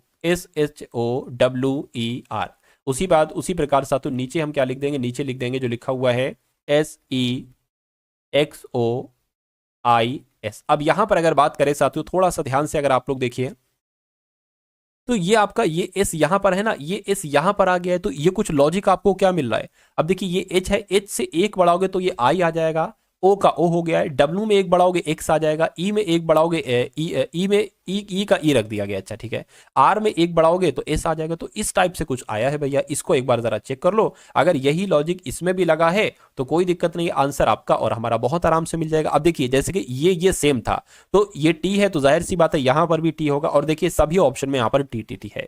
उसी प्रकार एच था एक बढ़ा दिया यानी कि ओ में एक बढ़ाएंगे तो यहां पर साथियों पी हो जाना चाहिए, पी भी यहां पर है, ठीक है कोई दिक्कत नहीं है।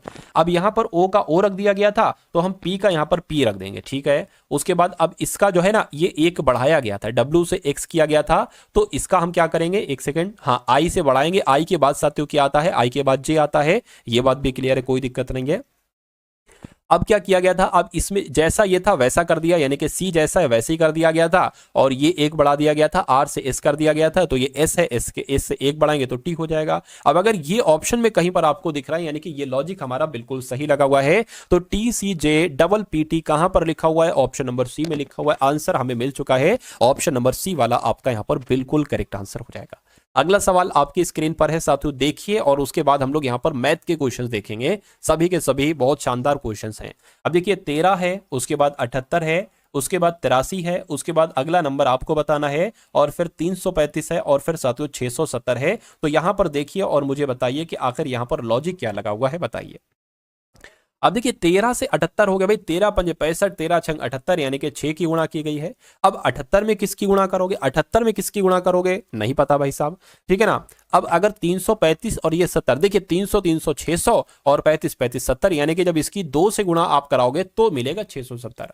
335 गुना कितना होता है 670 होता है, ठीक है। यहां पर 6 की गुणा, यहां पर साथ तो एक तरीके से 2 की गुणा की गई है।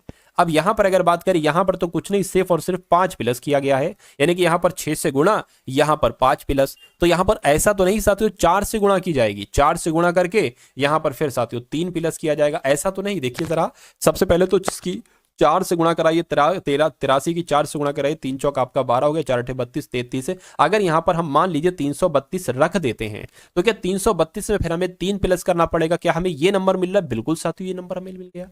तो 332 ही हमारा बिल्कुल सही जवाब हो जाएगा और यही आपका बिल्कुल करेक्ट आंसर है। तो मैथ के क्वेश्चन देख लीजिए। ए ने 1 वर्ष के लिए 6,000 रुपए का निवेश किया यानी कि ए की अगर बात करें ए ने साथियों 6,000 रुपए लगाए, ठीक है ठीक है। अच्छा 1 वर्ष के लिए लगाया और कुछ महीने के बाद बी 18,000 रुपए लगाता है। बी कितने रुपए लगाता है? बी साथियों 18,000 रुपए लगाता है, निवेश करता है, और ए और बी के लाभ का अनुपात जो होता है वो 2:3 हो जाता है। तब बी कितने महीनों के बाद शामिल हुआ? यानी कि ये तो शुरू तक रहा, यानी कि इसकी अगर बात करें तो इसने साथियों 12 महीने के लिए काम किया, 12 महीने के लिए काम किया, लेकिन ये कुछ महीने के बाद शामिल हुआ। मैं कहूंगा साथियों ये टी महीने के बाद शामिल हुआ, और यही चीज हमें निकालना है। अब देखिए जो लाभ होता है ना साथियों, लाभ पता है लाभ आपको कितना मिलेगा ये किस पर निर्भर करता है? ये निर्भर करता है कि आपने कितनी धनराशि लगाई है और आपने कितने समय के लिए धनराशि लगाई है, तब उस पर जाकर निकलता है साथियों लाभ। तो ये आपकी धनराशि है और ये आपका समय है, ये धनराशि है, ये समय है, तो जो यहां पर आएगा वो क्या होगा साथियों? वो लाभ होगा, और लाभ का अनुपात 2:3 यहां पर बताया गया है। तो इसको साथियों अगर हम शॉर्ट करें सबसे पहले तो 3 जीरो से 3 जीरो यहां पर कैंसिल हो जाएंगे, और उसके अलावा साथियों यहां पर अगर बात करें तो ये तो गुणा ही हो जाएगा, ठीक है ना। 12 कितना हो जाएगा साथियों? 12×5 12×6 = 72, यानी कि 72 हो गया, और ये कितना हो जाएगा? ये साथियों 18 टी यहां पर हो जाएगा, और बराबर जो अनुपात आपका आ जाएगा 2:3 आ जाएगा। यहां पर आपको साथियों टी का मान निकालना है, इतना काम आपको करना है, ठीक है ना। चलिए कोई दिक्कत नहीं है। अब क्या कर सकते हैं? अब देखिए बराबर है ना, तो क्रॉस मल्टीप्लाई हो जाएगी, 72 की गुणा साथियों 3 से हो जाएगी, भाग में 2 आ जाएगा, और ये 18 भी यहीं रहेगा, ये टी इधर आ जाएगा, ठीक है। तो साथियों इसको अगर आप कट करेंगे तो 3 से इसको कट कर 3×6 18 हो गया, 6 से कट करेंगे 6 कब 6 6 12 हो जाएगा, 2 से कट करेंगे 6 आ जाएगा। तो कुल मिला के टी बराबर कितना आ गया? 6 महीने आ गया, यानी कि 6 महीने के बाद वो काम में जुटा। कुछ महीने के बाद 18,000 रुपए उसने लगाए, तब कितने महीने के बाद शामिल हुआ? तो 20 साथियों 6 महीने के बाद शामिल हुआ। इस सवाल को आप ऐसे करेंगे। अब अगला सवाल देखिए, कह रहे कि साधारण ब्याज पर एक धनराशि 20 वर्षों में 4 गुनी हो जाती है। क्या साथियों 20 वर्षों में कितनी हो गई? 20 वर्षों में 4 गुनी हो जाती है। तो ब्याज की दर बताइए। तो कुल मिला के दर आपसे यहां पर पूछा जा रहा है। अच्छा आपको दिया क्या क्या गया है? तो एक धनराशि है वो 4 गुनी हो जाती है। तो मान लीजिए धनराशि अभी अगर x है तो वो साथियों कितने वर्षों में, ठीक है ना, t बराबर 20 वर्षों में 4 गुनी हो जाती है। तो कितनी गुनी हो जाएगी? 4 गुनी, यानी कि 4x हो जाएगी। अरे भाई धनराशि x है तो वो कुछ टाइम बाद 4 गुनी हो जाती, तो यही तो लिखेंगे। और साधारण ब्याज बराबर क्या होता है? a माइनस पी होता है। तो साधारण ब्याज कितना हो जाएगा साथियों? a माइनस पी, यानी कि 4x में से x जाएगा तो 3x यहां पर बच जाएगा। तो अब आपको साथियों दर यहां पर निकालना है। तो अब यहाँ पर साथियों सूत्र लिख देंगे दर, यानी कि R बराबर निकालने का सूत्र क्या है? साधारण ब्याज गुणा 100/P और साथियों T। अब साधारण ब्याज कितना है? साधारण ब्याज यहाँ पर 3x निकल कर आया है, तो 3x हो गया, गुणा साथियों यहाँ पर 100 हो गया। P कितनी है? Px है, और गुणा T कितनी है? 20 वर्ष है, तो 20 आ जाएगा। इस x से ये x कैंसिल हो जाएगा, 20 से कम 20, 20 पंजे हो जाएगा, 3 पंजे 15 हो जाएगा। तो मैं कहूंगा R बराबर कितना आ जाएगा? 15% आ जाएगा, और 15% कहां पर है? ऑप्शन नंबर ए में है। तो इस प्रकार जिनका भी आंसर ऑप्शन नंबर ए था तो बिल्कुल करेक्ट था। अब उसके बाद देखिए साथियों नेक्स्ट नंबर का सवाल आपके स्क्रीन पर है। पूछा जा रहा है कि दो संख्याओं का महत्तम समावर्तक अगर 12 है और लघुत्तम समावर्तक अगर 144 है और एक संख्या 48 है, तो दूसरी संख्या क्या होगी? तो ये मैं आपको कई बार बता चुका हूं साथियों, ये सूत्र होता है, आप लोग याद रखेंगे। पहली संख्या गुणा दूसरी संख्या क्या?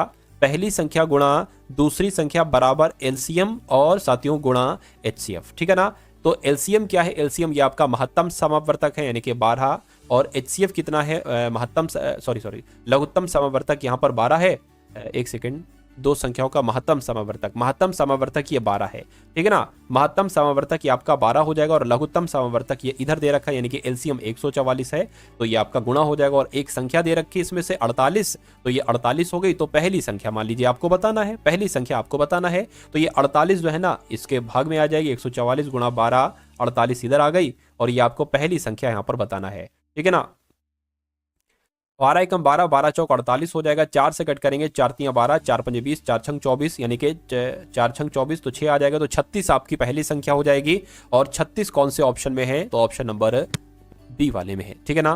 कुछ गलती हुई देखिए जरा, 12 एकम 12, 12 चौक 48 हो जाएगा, ठीक है ना। 4 एकम 4 तियां आपका 12 हो जाएगा, 2 जाएगा, 4 पंजे 20, 4 छंग 24, ठीक है ना। पहली संख्या कितनी आ गई साथियों? 36 आ गई। तो दोनों संख्याओं का अंतर पूछा गया भाई, पहली संख्या 48 है और दूसरी संख्या 36 है, तो दोनों का अंतर तो 12 होगा। तो 12 आपका यहां पर सही जवाब होगा, 36 नहीं साथियों, 12 आपका यहां पर बिल्कुल करेक्ट आंसर हो जाएगा। अब उसके बाद देखिए अगले नंबर का सवाल आपकी स्क्रीन पर है, देखिए और बताइए सही जवाब क्या होगा। एक व्यक्ति अपनी यात्रा 5.5 घंटे में पूरी करता है यदि वह आधी यात्रा 20 किलोमीटर प्रति घंटा और आधी यात्रा यानी कि शेष यात्रा 30 किलोमीटर प्रति घंटा की चाल से तय करता है तो कुल दूरी कितनी होगी। तो आपको साथियों पता है कि दूरी बराबर क्या है, दूरी यहां पर पूछी गई है। तो दूरी बराबर क्या होता है साथियों, चाल गुणा समय होता है। दूरी बराबर क्या होता है साथियों, चाल गुणा समय होता है, ठीक है ना। अब यहां पर समय तो दे रखा है कि समय जो है ना वो 5.5 घंटे लगता है, लेकिन चाल नहीं दे रखी है। ये चाल 2 दे रखी है, यानी कि एक कोई दूरी होगी, इसको आधा वो तय करता है 20 किलोमीटर प्रति घंटा, लेकिन आधी चाल साथियों 30 किलोमीटर प्रति घंटा की चाल से तय करता है। तो अगर हम देखें कि भाई इसकी चाल, औसत चाल क्या होगी, जब कभी भी 2 चालें आपको दे रखी हो कि आधी चाल इधर मतलब आधा जाता है इस चाल से, आधा जाता है इस चाल से, तो औसत चाल क्या होगा। तो औसत चाल का एक सूत्र होता है, वो मैं आपको बता देता हूं। तो औसत चाल आपको मालूम पड़ जाएगी, वो आप यहां पर रख देना, आंसर आपका निकल आएगा। तो औसत चाल का मैं सूत्र बता देता हूं। मान लीजिए ये x है, ये y है, तो साथियों क्या हो जाएगा आपका 2x प्लस 2x गुणा y हो जाएगा और बटे में x प्लस y आ जाएगा। तो यहां पर साथियों 2 और ये x गुणा y यानी कि 20 गुणा 30 हो जाएगा, बटे में ये दोनों जुड़ जाएंगे यानी कि 20 प्लस 30 हो जाएंगे। तो ये क्या हो जाएगा साथियों, देखिए ये क्या हो जाएगा, 2 गुणा 3 दूना 6 यानी कि ये 600 हो गया। नीचे क्या हो जाएगा 50 हो जाएगा, 2 से कट होगा 25 आ जाएगा और 5 से कट करें तो ये साथियों 120 और ये 5 आ जाएगा और कट करें 5 दूना 10, 5 चौक 20 यानी कि 24 आ जाएगा। तो मैं कहूंगा 24 आपकी 24 किलोमीटर प्रति घंटा ये चाल आ जाएगी। अब आपको साथियों क्या करना है, अब आपको दूरी निकालने के लिए 55 की गुणा 24 से करा लेना है और आपका आंसर आ जाएगा। 4 पंजे 20 हो गया, 4 पंजे 20 और 2 आपका 22 हो गया, 2 पंजे 10 आपका हो गया, 2 पंजे 10 और 11 हो गया यानी कि 0 हो गया, 2 हो गया, 3 हो गया, 1 हो गया। तो पॉइंट लगा था, मैं कहूंगा 132 यानी कि दूरी आपकी कितनी निकल आएगी, 132 किलोमीटर आपकी दूरी निकल आएगी। तो साथियों ये दूरी कहां पर लिखी हुई 132 किलोमीटर, ऑप्शन नंबर डी में लिखी हुई है। तो यही आपका राइट आंसर हो जाएगा। भाई बहुत बढ़िया, वेरी गुड क्लास। चलिए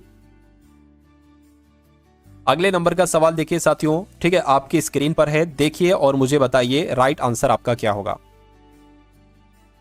क्या कहा जा रहा है साथियों, यहां पर कहा जा रहा है कि 2 वर्षों में समान राशि पर प्राप्त चक्रवृद्धि ब्याज और साधारण ब्याज की राशियों के बीच अंतर कितना है साथियों। अंतर यहां पर 40 दे रखा है। यदि ब्याज की दर 4 प्रति वर्ष हो तो निवेश की गई धनराशि बताना है।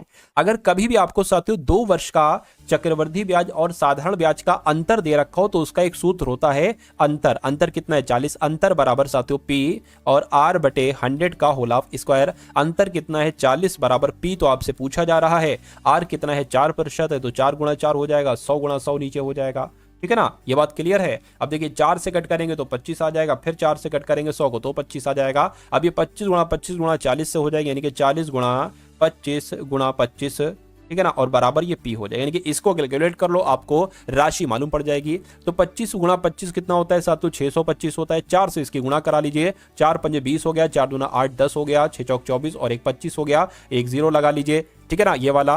तो 25,000 आपका राइट आंसर हो जाएगा। 25,000 कौन से ऑप्शन में है, तो ऑप्शन नंबर डी वाले में है।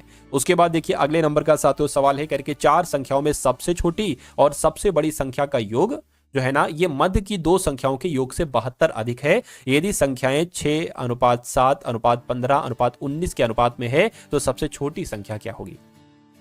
यानी कि पहली संख्या मान लीजिए 6x है, दूसरी संख्या 7x है, तीसरी संख्या 15x है और चौथी संख्या 19x है, ठीक है। तो कहने कि सबसे छोटी और सबसे बड़ी संख्या का जो योग है, यानी कि सबसे छोटी ये वाली संख्या और सबसे बड़ी संख्या का योग ये कितना होगा 19x प्लस 6x 25x हो जाएगा। यानी कि ये जो है ना ये मध्य की दोनों संख्याओं के योग का यानी कि 7x प्लस 15x 22x से 72 अधिक है। तो ये साथियों 72 अधिक यहां पर हो गई, कोई दिक्कत नहीं है। अब 25x हमने यहां पर लिखा, बराबर के उधर है 22x ना, इधर आ जाएगा 22x बराबर 72 हो गया। यानी कि 25 में से 22 जाएगा तो 3x बराबर कितना हो गया 72 हो गया। x का मान निकाल लीजिए, 3 एकम 3, 3 दूना 6 हो गया, 3 चौक 12, यानी कि x का मान आपको मालूम पड़ गया। अब आप कुछ भी निकाल सकते हो, इन चारों संख्याओं का योग भी निकाल सकते हो। सबसे छोटी संख्या क्या है 6 है तो 6x है सबसे छोटी संख्या। x का मान क्या है 24 है तो ये 24 आ गया। तो 6 गुणा 24 कितना हो जाएगा ये आपको यहां पर साथियों बताना है। चलिए कोई दिक्कत नहीं, 6 चौक आपका 24 हो गया, 6 दूना 12 13 14 यानी कि 144 आपका आंसर आ जाएगा। और 144 कौन से ऑप्शन में है, तो ऑप्शन नंबर बी वाले में। अब अगला सवाल देखिए आपकी स्क्रीन पर है साथियों, देखिए और मुझे बताइए राइट आंसर क्या होगा। कह रहे कि P का न्यूनतम संभावित मान क्या है जिसके लिए संख्या 8 4 PP और 1 5 3 P 9 से विभाज्य है।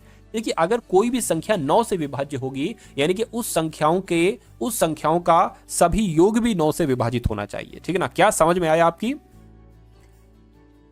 मेरे कहने का मतलब साथियों ये है कि अगर कोई संख्या 9 से विभाजित हो रही है, अगर कोई संख्या 9 से विभाजित हो रही है, तो मैं कहूंगा साथियों उन सभी नंबर्स का अगर आप योग कराओगे तो वो संख्या भी 9 से विभाजित होना चाहिए। अगर 9 के योग मतलब उन संख्याओं का योग अगर 9 से विभाजित हो रहा है तो वो संख्या भी 9 से विभाजित हो जाएगी। जैसे कि मैं एक डेमो के तौर पर यहाँ पर लिखूं 9, ठीक है ना, 9 9 9, तो ये 9 9 9 18 9 27, तो 27 भी 9 से विभाजित है, ठीक है ना। या मैं लिख दूं 9 18 9, तो ये संख्या 9 से विभाजित है, इसका योग करोगे 9 9 18 हो जाएगा, और 18 और 8 कितना हो जाएगा 28, बोलो तो 26, और एक 27, 27 9 से विभाजित है। तो इसको कैलकुलेट करो जरा, 8 4 12, 12 और एक 13, 13 5 कितना हो जाएगा, 13 5 18, 18 और 3 21 हो जाएगा, तो 21 हो जाएगा। ये 9 से विभाजित है नहीं है। हमें यहाँ पर क्या प्लस करना चाहिए कि ये 9 से विभाजित हो जाए। अगर हम यहाँ पर 2 प्लस कर दें, जैसे कि पी को 2 लिख दे, पी को 2 लिख दे, इस पी को 2 लिख दे, तो यहाँ पर 6 प्लस होगा, 6 प्लस होगा तो ये कितना हो जाएगा, ये 27 हो जाएगा, और ये 27 तो 9 से विभाजित है, 9 3 27, तो यहाँ पर तो वैसे तो 2 ही आना चाहिए। अगर हम साथियों मान लीजिए ये 21 हो गया, पी की जगह पर 1 लिख देते, तो यहाँ पर 1 1 1, यानी कि इसमें अगर हम 3 जोड़ते और फिर 9 से विभाजित करते तो 24 9, ये तो विभाजित नहीं होता है, तो ये भी आंसर नहीं होता, ये भी नहीं होगा, ये भी नहीं होगा, आंसर आपका ऑप्शन नंबर 1 हो जाएगा, ठीक है ना। अब उसके बाद देखिए साथियों अगले नंबर का सवाल है, इस सवाल को देख लीजिए और मुझे बताइए राइट आंसर क्या होगा। कहने कि एक आयत की भुजाओं को मापते समय एक भुजा को 10% अधिक लिया जाता है और दूसरी भुजा को 8% कम लिया जाता है। इन मापों से की गई गणना की गई क्षेत्रफल में प्रतिशत क्या होगा, मतलब त्रुटि आपको बताना है, प्रतिशत त्रुटि है। अच्छा, एक आयत की भुजाओं को मापते समय एक भुजा को 10% अधिक लिया जाता है और दूसरी भुजा को 8% कम लिया जाता है। इन मापों से गणना की गई क्षेत्रफल में प्रतिशत त्रुटि क्या है। चलिए कोई दिक्कत नहीं है साथियों, इसको हम लोग जो है ना वो करने की यहाँ पर कोशिश करते हैं। 10% अधिक तो 10 हो गया, 8% कम तो माइनस हम लोग कर लेंगे, प्लस आपका और 10 गुणा -8, इस टाइप से करेंगे। इस 0 से आपका ये 0 कैंसिल हो जाएगा और ये 10 में से 8 जाएगा, 2 बचेगा, यहाँ पर प्लस और ये माइनस माइनस आ जाएगा, यहाँ पर 2 से कट करेंगे तो 4 बटा यहाँ पर 5 आ जाएगा। अब देखिए 5 दूना 10 हो गया, 4 हो गया, ठीक है, बटे 5 आ जाएगा, और क्या आ जाएगा यहाँ पर 6 बटे क्या आ जाएगा 5 आ जाएगा। इसको कट करेंगे 5 एकम 5, 5 एकम 5 हो गया, पॉइंट लगाएंगे 0 बढ़ा देंगे, 5 दूना 10 हो गया, तो 1.2% आपका यहाँ पर जवाब आ गया। तो ये क्या होगा साथियों, ये आपका बिल्कुल करेक्ट आंसर हो जाएगा। अब उसके बाद देखिए अगले नंबर का सवाल आपकी स्क्रीन पर है। कह रहे कि 40 कर्मचारी 50 दिनों में 100 मीटर लंबी सड़क की मरम्मत का कार्य पूरा कर सकते हैं। इसी कार्य को 40 दिनों में पूरा करने के लिए, ठीक है ना, 40 दिनों में पूरा करने के लिए कितने अतिरिक्त कर्मचारियों की आवश्यकता होगी। देखिए 40 कर्मचारी हैं और 50 दिनों में कोई काम कर पाते हैं। वो काम क्या है, वो 100 मीटर लंबी सड़क बनाना है, ठीक है, कोई दिक्कत नहीं। और यहां पर जो किया जा रहा है वो भी 100 मीटर लंबी सड़क बनाना है, तो हम जरूरी नहीं लिखें, अगर लिखना चाहते हैं तो आप लिख सकते हैं। यहां पर काम लिखा जाता है कि क्या काम आखिर किया जा रहा है। तो 40 कर्मचारी हैं, वो 50 दिनों तक अगर काम करते हैं तो 100 मीटर लंबी सड़क बना पाते हैं। उसके बाद कह रहे हैं कि अगर इसी कार्य को 40 दिनों में पूरा करना हो, अभी क्या किया जा रहा था, 50 दिनों में पूरा किया जा रहा था, यानी कि अब अगर इसको 40 दिनों में पूरा किया जाना हो तो इसके लिए और कितने कर्मचारियों की आवश्यकता होगी। 40 कर्मचारियों तो होना चाहिए, लेकिन और कितने अतिरिक्त कर्मचारी होना चाहिए, मैं कहूंगा अतिरिक्त X और कर्मचारी होना चाहिए। तो कितनी सड़क बनेगी, 100 मीटर लंबी सड़क बनेगी।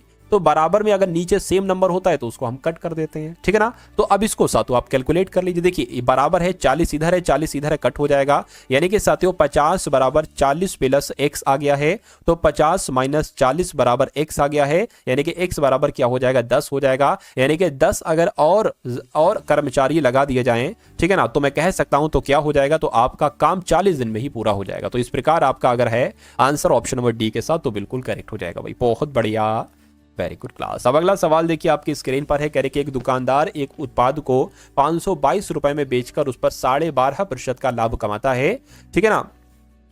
उस वस्तु के लागत मूल्य का आधा कितने रुपए के बराबर होगा। तो सबसे पहले अगर बात करें, मान लीजिए 12.5% का लाभ कमाता है, यानी कि वो उसको 12.5% में बेचता है, तो वो 522 रुपए में बेच पाता है, ठीक है। तो 100% की वैल्यू निकाल लीजिए, वो क्या होगा, वो लागत मूल्य होगा इसका। तो 522, ठीक है, 522 बटे 12.5 और गुणा 100 कर दीजिए। यहाँ पर इस पॉइंट को हटाएंगे, 0 यहाँ पर बढ़ जाएगा, 5 से इसको कट कर लीजिए 5 दूना 10 हो जाएगा, 5 दूना 10 हो जाएगा और 5 पंजे 25 हो जाएंगे। इसको कट करेंगे 5 दूना 10, यहाँ पर 200 आ जाएगा। फिर से अगर कट करेंगे तो 25 अट्ठे और 25 यहाँ पर क्या हो जाएगा, नीम हो जाएगा। ठीक है, तो ये देखिए जरा 9 से क्या कट पा रहा है, ये देखिए जरा 9 पंजे 45, हाँ कट जाएगा, 9 पंजे 45 बचेगा 7, 9 अट्ठे 72 हो गया। तो 58 की गुणा 8 से कर लीजिए, देखिए 8 8 64 हो गया, 5 अट्ठे 40 और 46 हो गए। यानी कि जो लागत मूल्य निकल कर आया वो 464 निकल कर आया। तो कह रहे कि लागत मूल्य का आधा कितना होगा, तो इसका आधा कर दो, 2 दूना 4, 2 तीन 6, 2 दूना 4, तो क्या 232 कहीं पर है? बिल्कुल साथियों 232 है, ऑप्शन नंबर सी वाले में है और ये आपका बिल्कुल करेक्ट आंसर हो जाएगा। अगला सवाल है कह रहे कि सीमा एक काम को 120 दिनों में कर सकती है। क्या साथियों, सीमा की अगर बात करें एक काम को 120 दिनों में कर सकती है और अंजलि उसी काम को 144 दिनों में और सोनिया उसी काम को 180 दिनों में कर सकती है। यदि वे तीनों मिलकर काम करें तो उन्हें 3300 रुपए का भुगतान किया जाता है। तो अंजलि का हिस्सा कितना, यानी कि अंजलि को 3300 में से कितने रुपए मिले? अब देखिए यहाँ पर अगर हम लोग बात करते हैं साथियों, सीमा एक काम को 120 दिन में करती है और अंजलि की अगर बात करें तो अंजलि उसी काम को 144 दिनों में करती है, 144 दिनों में। और कौन है, और दूसरा हाँ सोनिया की अगर बात करें तो सोनिया को यह काम करने में 180 दिन का समय लगता है। तो कुल मिला के अगर यहां पर हम लोग साथियों बात करें, एक काम करिए इसको थोड़ा छोटा कर लीजिए ना आप, ठीक है। अगर 12 से कट करें तो 12 एकम 12 यानी कि यहां पर 10 हो गया, इसको 12 से कट करें तो 12 आ गया, यहां पर कट के 12 एकम 12, 12 पंजे 60 हो गया। तो कहने का मतलब यह है कि या तो ये कह लो सीमा एक काम को 120 दिन में, अंजलि 144, सोनिया 180 दिन में करती है, या ये कह लो सीमा एक काम को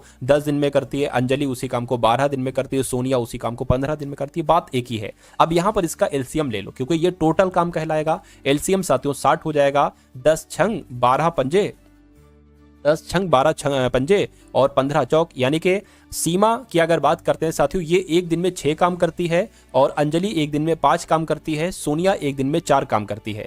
तो जितना जितना ये काम करती है ना, उसी के हिसाब से इनको पैसा दिया जाएगा। यानी कि अगर साथियों ये 6 काम करती है एक दिन में तो इसको 6 के हिसाब से पैसा दिया जाएगा, ये 5 करती है तो 5 दिया जाएगा। तो कुल मिला के अगर 3300 कुल रकम तीनों को मिल रही है, इसमें से पूछा है अंजलि को कितना मिलेगा, तो अंजलि जितना काम करेंगी 5 करती है तो 5 के हिसाब से मिलेगा। यहां पर टोटल आ जाएगा, इन सब का टोटल कितना हो जाएगा, 15 हो जाएगा। इसको कट कर लीजिए, आपको अंजलि को कितना रुपया मिलेगा ये आपको मालूम पड़ जाएगा। 15 5 3 से कट करेंगे आपका 1100 आ जाएगा, यानी कि अंजलि को 1100 रुपए मिलेंगे। और उसी प्रकार 5 की जगह 4 रखोगे तो सोनिया का हिस्सा मिल जाएगा, 6 रखोगे इसकी जगह पर तो सीमा का हिस्सा आपको मिल जाएगा। ऐसे साथियों आपका हो जाएगा सारा कुछ, ठीक है ना। चलिए अब उसके बाद देखिए अगला सवाल आपकी स्क्रीन पर कह रहे कि एक संख्या में 10 की वृद्धि की जाती है और फिर 10 की कमी की जाती है और इसे फिर 20% बढ़ा दिया जाता है, तो प्रतिशत में शुद्ध परिवर्तन कितना होगा, ये आपसे यहां पर कुल मिला के पूछा जा रहा है। बताइए, एक संख्या में 10% की वृद्धि की जाती है और 10% की कमी की जाती है और इसे फिर क्या साथियों, इसे फिर 20% बढ़ा दिया जाता है। ठीक है, कोई दिक्कत नहीं, कोशिश करते हैं साथियों इस सवाल को करने की। देखिए यानी कि 10% बढ़ाया, 10% घटाया, ठीक है। 10 गुणा माइनस का 10 बटे 100 आ जाएगा। इस 0 से ये 0, इस 0 से ये 0, 10 में से 10 जाएगा, क्या बचेगा साथियों, कुछ नहीं बचेगा। लेकिन यहां पर क्या बच जाएगा, माइनस का 1 आपका बच जाएगा, ठीक है ना। उसके बाद 20% बढ़ाया जाता है, तो साथियों 20% बढ़ाया जाता है, ठीक है ना। माइनस का 1 गुणा 20 आ जाएगा, बटे क्या आ जाएगा, 100 आ जाएगा। 20 से कम 20, 20 पंजे हो गया ये आपका। तो ये क्या हो जाएगा साथियों, माइनस का प्लस का 19 हो जाएगा और ये माइनस 1/5 आ जाएगा, ये प्लस माइनस माइनस हो जाएगा। 19 पंजे कितना हो जाएगा, 95 माइनस 1/5 हो जाएगा, ये 94/5 हो जाएगा। इसको कट करिए, देखिए क्या आता है, 5 एकम 5 और 4 जाएगा 44 हो जाएगा, 5 अट्ठे 40, 4 बचा, पॉइंट लगाया, 0 बढ़ाया, 5 अट्ठे 40 हो गया, यानी कि 18.8% की बढ़ोतरी होती है। ये आपका बिल्कुल करेक्ट आंसर हो जाता है भाई, बहुत बढ़िया, वेरी गुड क्लास, ठीक है ना। चलिए अब उसके बाद देख लीजिए नेक्स्ट नंबर का सवाल आपकी स्क्रीन पर है और कहा क्या जा रहा है साथियों, बहुत ध्यान से देखिएगा। यानी कि 500 रुपए प्रति किलोग्राम वाली कॉफी पाउडर को 750 रुपए प्रति किलोग्राम वाली कॉफी पाउडर के साथ किस अनुपात में मिलाया जाए ताकि मिश्रण की कीमत जो है ना वो 600 रुपए प्रति किलोग्राम हो जाए।